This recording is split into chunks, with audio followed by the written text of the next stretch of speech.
பிட்காயினை பற்றி மீடியாலையும் நியூஸ்லையும் பார்த்தீங்கன்னா யூஸ்வலாக நெகட்டிவ் நியூஸ் தான் வரும். அதை ஒரு பாசிட்டிவ் சைடாக பேசவே மாட்டாங்க அப்படின்னு நான் நிறைய வீடியோவில் சொல்லியிருக்கேன். பட் ரீசெண்டாக பார்த்தீங்கன்னா வந்து லாஸ்ட் வீக் பி ரிச் அப்படின்னு ஒரு சேனல் இருக்குது. அது யாருன்னா வந்து ஆனந்த் ஸ்ரீனிவாசன் மணி பேச்சு நடத்துறாரு இல்லையா, அவர் வந்து பி ரிச் அப்படின்னு சொல்லிட்டு ஒரு இங்கிலீஷ் சேனல் நடத்துறாரு. ஸோ யூடியூப்ல அவரும் அவரோட தம்பி வினோத் ஸ்ரீனிவாசனும் அதை நடத்துறாங்க. லாஸ்ட் வீக் போட்ட வீடியோவில் பார்த்தீங்கன்னா வந்து வினோத் ஸ்ரீனிவாசன் ஆக்சுவலாக வந்து பிட்காயினை பற்றி அதோட யூஸ் கேஸ் வந்து ஒழுங்காக எக்ஸ்பிளைன் பண்ணியிருக்காரு. ஸோ இதை நான் எதிர்பார்க்கல. ஏன்னா யூஸ்வலாக பார்த்தீங்கன்னா வந்து ஃபைனான்ஷியல் இன்வெஸ்ட்மெண்ட் பற்றி பேசுறவங்கலாம் பார்த்தீங்கன்னா வந்து பிட்காயினோட ரியல் வேல்யூ வந்து பேச மாட்டாங்க ஓப்பனா. பட் இவர் பார்த்தீங்கன்னா பிட்காயின் இஸ் கோல்ட் அப்படின்ற விஷயத்தை பற்றி இந்த வீடியோவில் பேசியிருக்காரு.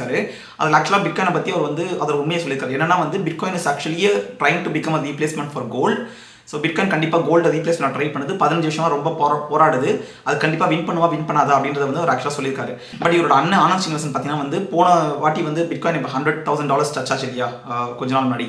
ஸோ அப்போ வந்து பார்த்தீங்கன்னா அதை வந்து மார்க் பண்ணி வீடியோ போட்டிருந்தாங்க. அது வந்து ஆங்கர் பார்த்தீங்கன்னா வந்து ரொம்பவே கேலி பண்ணி பேசியிருப்பாரு பிட்காயினை பற்றி. ஆனந்த் ஸ்ரீனிவாசன் வந்து ஃபர்ஸ்ட்லேருந்தே பார்த்தீங்கன்னா வந்து பிட்காயின் வந்து ஒரு நெகட்டிவாக தான் பேசுறாரு. ஸோ ஆனந்த் ஸ்ரீனிவாசன் பார்த்தீங்கன்னா வந்து நிறைய வீடியோஸ் போட்டிருக்காரு. அவரோட சேனலில் பார்த்தீங்கன்னா வந்து மணி பேச்சு சேனலில் நிறைய வீடியோஸ் போட்டிருக்காரு. பிட்காயின் பற்றி அடிக்கடி பேசியிருக்காரு. நிறைய கான்ட்ரவர்சியாக இருக்கு. பட் அவர் வந்து பிட்காயின் வந்து ஒரு பாஞ்சி ஸ்கீம், அது வந்து கிரிமினல்ஸ் யூஸ் பண்ணுறாங்க அப்படிங்கிற மாதிரி சொல்றாரு. பட் இந்த சேனல் பி ரிச் சேனலில் பார்த்தீங்கன்னா வந்து வினோத் ஸ்ரீனிவாசன் ஆக்சுவலாக பிட்காயினோட யூஸ் கேஸை பற்றி பேசியிருக்காரு. ஸோ நிறைய விஷயங்கள் அதில் அவர் சொல்லியிருக்காரு. நீங்கள் அந்த வீடியோ போய் பாருங்க. அதை அவர் என்ன சொல்ல வராருன்னா வந்து ஏன் வந்து ட்ரம்ப் வந்து பிட்காயினை வந்து ப்ரொமோட் பண்ணுறாருன்னா டாலரோட வேல்யூ குறைஞ்சிட்டே வருது. ஸோ பேசிக்காக அவர் என்ன சொல்ல வராருன்னா வந்து யூஎஸ் டாலரோட வேல்யூ வந்து குறைஞ்சிட்டே வருது. ஸோ யூஎஸ் டாலருக்கு இருக்கிற டிமாண்ட் கம்மியாகுது வேர்ல்டு மார்க்கெட்டில் பார்த்தீங்கன்னா வந்து. ஸோ அதை எப்படி சரி பண்ணலான்னு ட்ரம்ப் யோசிக்கிறாருன்னா வந்து டாலரோட வேல்யூ வந்து டி-டாலரைஸ் பண்ணலான்னு பார்க்குறாரு. டாலரோட வேல்யூ வந்து இன்டர்நேஷனலாக வந்து குறைக்கிறாங்க. ஏன்னா வந்து பார்த்தீங்கன்னா டி பில்ஸ், ட்ரெஷரி பாண்ட்ஸ்லாம் வந்து வேர்ல்டு வைட் பார்த்தீங்கன்னா அதுக்கு டிமாண்ட் கம்மியாகிட்டே வருது. யாரும் அவ்வளோவா வாங்க மாட்டாங்க. ஸோ ஆர்டிஃபிஷியலாக வந்து யூஎஸ் டாலருக்கு டிமாண்டை உருவாக்கணும்னா ஸ்டேபிள் காயின்ஸை கொண்டு வரணும். ஸ்டேபிள் காயின்ஸ் கொண்டு வந்து யூஎஸ் ட்ரெஷரி பில்ஸை பேக் பண்ணி உருவாக்குற மாதிரி அவங்க பிளான் பண்ணுறாங்க. ஸோ ஸ்டேபிள் காயின்ஸ் வந்து மேலே வரணும்னா பிட்காயினை வந்து ப்ரொமோட் பண்ணி பிட்காயின் முதல்ல வந்து வேர்ல்டு வைட் அதை வந்து ஸ்டாண்டர்டைஸ் ஆனாதான் ஸ்டேபிள் காயின் மார்க்கெட் வந்து மேலே வரும். ஸோ பிட்காயினை ப்ரொமோட் பண்ணி அதன் மூலமாக ஸ்டேபிள் காயின் மார்க்கெட்டையும் வந்து ஸ்டெபிலைஸ் பண்ணி அந்த ஸ்டேபிள் காயின்ஸ் வந்து யூஎஸ் டாலர் ட்ரெஷரி பில்ஸை பேஸ் பண்ணி ஒர்க் ஆகிற மாதிரி இவங்க பிளான் பண்ணுறாங்க. ஸோ இது வந்து ஒரு எண்ட்லெஸ் சைக்கிள் மாதிரி தான். இது வந்து ஒரு சைக்கிளிக் அப்ரோச் தான். ஸோ இதை தான் பார்த்தீங்கன்னா வந்து யூஎஸ் ட்ரை பண்ணுறாங்க. அதை ஆக்சுவலாக சொல்லியிருக்காரு. ஸோ இது வந்து ஒரு நல்ல ஸ்டெப். ஏன்னா யூஸ்வலாக பார்த்தீங்கன்னா வந்து மீடியாவில் வந்து பிட்காயினை பற்றி டேரெக்டாக ஓப்பனாக பேச மாட்டாங்க. தமிழ் மீடியாலே வந்து ஆக்சுவலாக வந்து அவரோட அண்ணன் வந்து எவ்வளோ நெகட்டிவாக பேசினாலுமே இப்போ ஃபர்ஸ்ட் ஸ்டெப் வினோத் ஸ்ரீனிவாசன் பேசியிருக்காரு. இதில் நமக்கு என்ன தெரியுதுன்னா எவ்வளோ நாளைக்கு தான் இவங்க வந்து இந்த பிட்காயினை வந்து மறைச்சிட்டு போகிறதோ இல்லை வந்து இதை கடந்து போகிறதோ அவங்க பண்ணிட்டு இருப்பாங்கன்னு நமக்கு தெரியாது. ஏன்னா அட் சம் பாயிண்ட் அவங்க வந்து பேசி தான் ஆகணும். அதோட பாயிண்ட் இப்போ வந்தாச்சு. ஸோ யூஎஸ் வந்து அடாப்ட் பண்ண ஆரம்பிச்சதுக்கப்புறம் இவங்களால வந்து ஜஸ்ட் வந்து ட்ரம்ப் வந்து பர்சனல் கேட்ஸ்க்காக பண்ணுறாரு இல்லைனா வந்து கிறுக்குத்தனமாக பண்ணுறாரு அப்படின்லாம் சொல்லி இவங்களால வந்து கடந்து போக முடியாது. இருக்கிற ரியாலிட்டியை புரிஞ்சு இந்த வீடியோவில் ஆக்சுவலாக சொல்லியிருக்காரு. ஸோ இதாவது நமக்கு என்ன தெரியுதுன்னா வந்து பிட்காயின் வந்து வேர்ல்டு வைட் அடாப்ஷன் நடந்துட்டு இருக்கு. ஸோ இந்த மாதிரி ஃபைனான்ஷியல் ப்ரொஃபஷனல்ஸ்லாம் பேசுகிறாங்கன்னா வந்து அவங்க வேறு வழி இல்லாமல் தான் பேசுகிறாங்க. ஸோ ஆனந்த் ஸ்ரீனிவாசன் பார்த்தீங்கன்னா வந்து கோல்டை பற்றி சும்மா பேசிட்டே இருக்காரு. அடிக்கடி கோல்டை பற்றி மட்டும் நிறைய பேசுறீங்க. அவரோட வீடியோஸ்லாம் போய் பார்த்தீங்கன்னா வந்து கோல்டை பற்றி அடிக்கடி பேசுறாரு. பட் வினோத் ஸ்ரீனிவாசன் வந்து பிட்காயினை வாங்குங்கன்னு சொல்லலைன்னா கூட பிட்காயினை பற்றி பாசிட்டிவாக அதோட உண்மையான விஷயங்களை பேசுறதே வந்து நமக்கு ஒரு பாசிட்டிவ் சைன் தான். ஸோ இப்படி தான் வந்து யூஸ்வலாக ஆரம்பிக்கும். ஃபர்ஸ்ட் வந்து பிட்காயின் ஸ்கேம்னு சொல்லுவாங்க. அப்புறம் வந்து பிட்காயின் வந்து ட்ரம்ப் மட்டும் தான் கொண்டு வராரு, யூஎஸ் மட்டும் தான் யூஸ் பண்ணுறாங்கன்னு சொல்லுவாங்க. அதுக்கப்புறம் பார்த்தீங்கன்னா வந்து பிட்காயின் கொஞ்ச நாளைக்கு தான் இருக்கும், இப்போதைக்கு மேலே போகும். ஃபார் எக்ஸாம்பிள் இந்த சீசனுக்கு அப்புறம் 150K இல்லை 200K போனதுக்கப்புறம் இது ஒரு லக்குனால மேலே போயிடுச்சு, கண்டிப்பாக திரும்ப வந்துடும் அப்படின்னு சொல்லுவாங்க. அப்புறம் ஒரு 5 years 10 years கழிச்சு பார்த்தீங்கன்னா இவங்களாம் கூட பிட்காயினை வாங்குங்க அப்படின்ற சிச்சுவேஷனுக்கு வந்துடும். ஸோ பிட்காயினை பற்றி தமிழ் நியூஸ் சேனல்ஸ்லையோ இல்லை தமிழ் யூடியூப் சேனல்ஸில் பேசுறதுக்கப்புறம் அதுக்கப்புறம் போய் வாங்குறது வந்து அது வந்து ரொம்ப லேட். ஏன்னு பார்த்தீங்கன்னா வந்து அப்போ பிட்காயின் வந்து ஆல்ரெடி மற்ற கண்ட்ரிஸ் வந்து பயங்கரமாக அடாப்ட் பண்ணிட்டு இருப்பாங்க.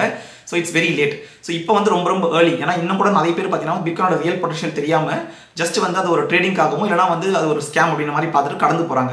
ஸோ பிட்காயின் எதுக்காக ஆக்சுவலாக உருவாக்கினாங்கன்னு பார்த்தீங்கன்னா வந்து எல்லாருமே அவங்களோட சேவிங்ஸ்க்காக வந்து ஒரு ஃபெடரல் ரிசர்வையோ இல்லைனா வந்து ஒரு தேர்ட் பார்ட்டியை நம்பி இருக்கக்கூடாது. எல்லாமே வந்து பியர் டு பியராக நான் வந்து என்னோட தேர்ட் பார்ட்டி கூட யார் கூட ட்ரான்சாக்ட் பண்ண விரும்புகிறனோ நான் டேரெக்டாக ட்ரான்சாக்ட் பண்ணணுன்றதுக்காக தான் உருவாக்குனாங்க. ஸ்டோர் ஆஃப் வேல்யூவாக இருக்கணும் உருவாக்குனாங்க. ஏன்னா அதனால தான் பார்த்தீங்கன்னா வந்து 21 மில்லியன் பிட்காயின் தான் டோட்டலாகவே வந்து உருவாக்கப்படும்னு சொல்லிட்டு அல்காரிதம் வந்து ஃபிக்ஸ் பண்ணியிருக்காங்க.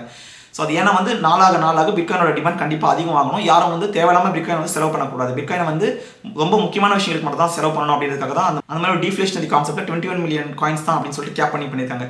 இந்த பிட்காயினை பார்த்து நிறைய காயின்ஸ் வந்து கிரிப்டோ கரன்சிஸ் வந்து காப்பி பண்ணி கிரியேட் பண்ணுறாங்க. எத்தீரியம் பார்த்தீங்கன்னா வந்து ஸ்மார்ட் கான்ட்ராக்ட்ஸ் கொண்டு வந்தாங்க.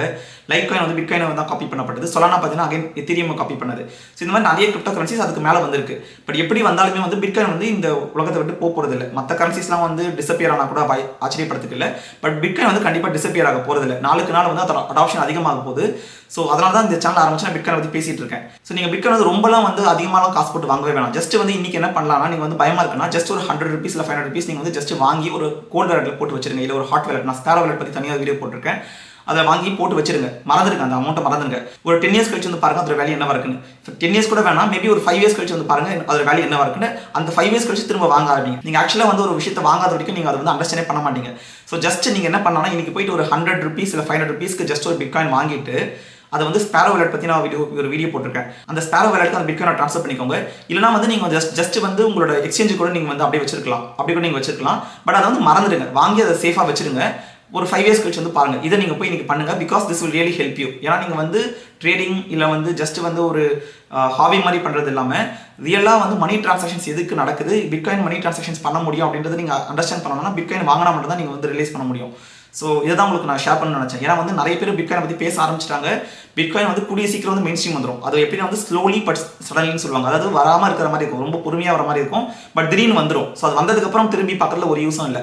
ஸோ வரதுக்கு முன்னாடி ஏர்லி அடாப்டர்ஸாக இருக்கிறது தான் வந்து ஸ்மார்ட் மூவ். ஸோ நீங்கள் என்ன நினைக்கிறீங்க பிட்காயின் vs கோல்ட் டிபேட் பற்றி நீங்கள் என்ன நினைக்கிறீங்க கமெண்ட்ஸாக ஷேர் பண்ணுங்க. இந்த வீடியோ பிடிச்சா லைக் பண்ணுங்க, உங்கள் ஃப்ரெண்ட்ஸ்க்கு ஷேர் பண்ணுங்க. தமிழ் பிட்காயின் சேனலுக்கு சப்ஸ்கிரைப் பண்ணுங்க. நம்ம இன்னொரு வீடியோ மீட் பண்ணலாம். தேங்க்யூ.